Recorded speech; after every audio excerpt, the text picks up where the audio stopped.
దుందుమాని మహాశయ, ద్వారకాధీశులు కృష్ణుడి జీవితం గురించి ఇంకొన్ని వివరాలు చెప్పండి. వినండి యువరాజా, వినండి. వినండి బలరామ సోదరుడి లీల. బృందావనిలో కొంటి కృష్ణుడి హేళ, నంద యశోదల కనుల పంటగా, ఆశ్రిత జనుల బతుకు పండగ. అల్లరి బాలుడు శ్యామసుందరుడు, ఏమని చెప్పను అతని లీలలు. వెన్నను దోచే, చీరలు దోచే, ఏ పరలోకుల మనసును దోచే.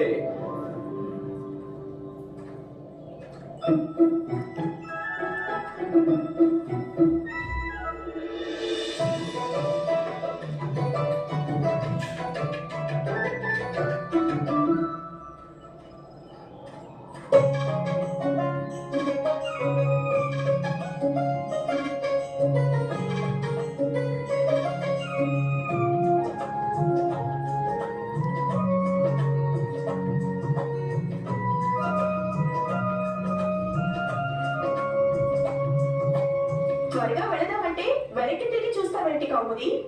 ఆ నందకుమారులు ఇక్కడే ఎక్కడో గుప్తంగా ఉండవచ్చు. ఇంతకు ముందు ఒక రోజు మధుర రాజభవనానికి వెన్నపాలు ఇవ్వడానికి వెళ్తుంటే ఆ దుష్టులు నా భాండాన్ని విరగొట్టారు. యశోదానందనుడికి వెన్నంటే భలే ఇష్టం సుభాగి. కానీ ఆ బాలులకేం తెలుసు? ఒకవేళ మొత్తం వెన్నంతా కంసుని రాజభవనానికి పంపించకపోతే వారి సైనికులు మనల్ని దండించేందుకు వస్తారు. కంసుని కోపం వారెరుగరు. కంగారు పడకు, యశోదాదేవి కన్నయ్యని పాపం రోజంతా ఉపవాసం చేయించింది, వృక్షానికి బంధించి దండించింది కూడా. ఇకపై మన కుండను పలగొట్టే సాహసం కన్నయ్య ఎప్పటికీ చేయడు.